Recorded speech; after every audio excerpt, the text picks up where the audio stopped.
Merci, Madame la Présidente, Monsieur le Président. Monsieur le Président Romain Gros, chers collègues, permettez-moi d'abord de vous féliciter d'avoir conduit cette mission ô combien importante par ce temps de crise.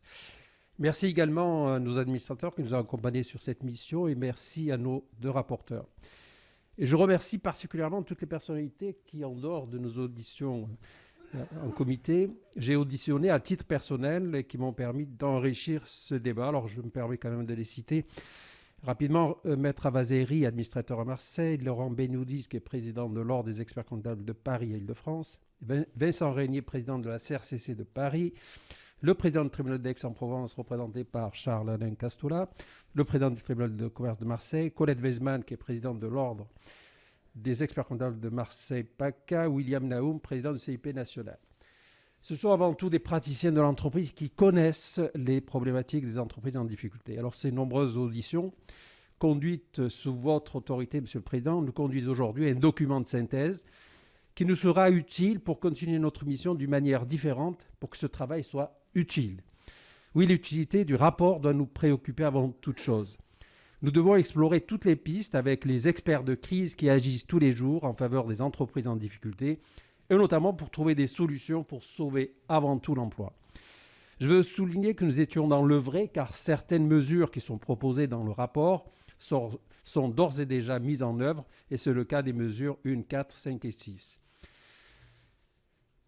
J'ai quelques observations notamment qui mériteraient débat. Alors la proposition 14, je me suis suffisamment exprimé sur le rôle de l'expert comptable qui n'a pas à se substituer au commissaire aux comptes dans une nouvelle forme d'alerte. Il y a souvent confusion des deux métiers et je tenais à le souligner. Pour bien connaître cette profession que j'ai d'abord dirigée au niveau régional en tant que président de l'Ordre de PACA et ensuite en tant que président du syndicat national expert comptable de France, je sais la formation qui est dispensée, qui est souvent en liaison avec les tribunaux de commerce. Le devoir de conseil de l'expert comptable n'est plus à démontrer. Il est au cœur de son métier, de son éthique et de sa déontologie, ce qui n'est pas forcément le cas de certains pseudo-spécialistes des entreprises en difficulté. Dois-je rappeler que de nombreux experts comptables sont aussi juges auprès du tribunal de commerce, voire en sont d'éminents présidents. Sur la mesure 24, une proposition avec un autre intitulé que le tribunal répondrait mieux à notre préoccupation, qui est celle de faire comprendre aux chefs d'entreprise qu'il existe des outils pour sauver son entreprise. En effet, se rendre au tribunal, un lieu qui inquiète, un lieu qui rebute les chefs d'entreprise, qui malheureusement s'y rendent trop tard, souvent contraints et forcés. Enfin, la mesure 29, le délai de 10 ans est trop long. Proposer 15 ans me semble déraisonnable. Comment faire accepter un créancier un délai aussi long?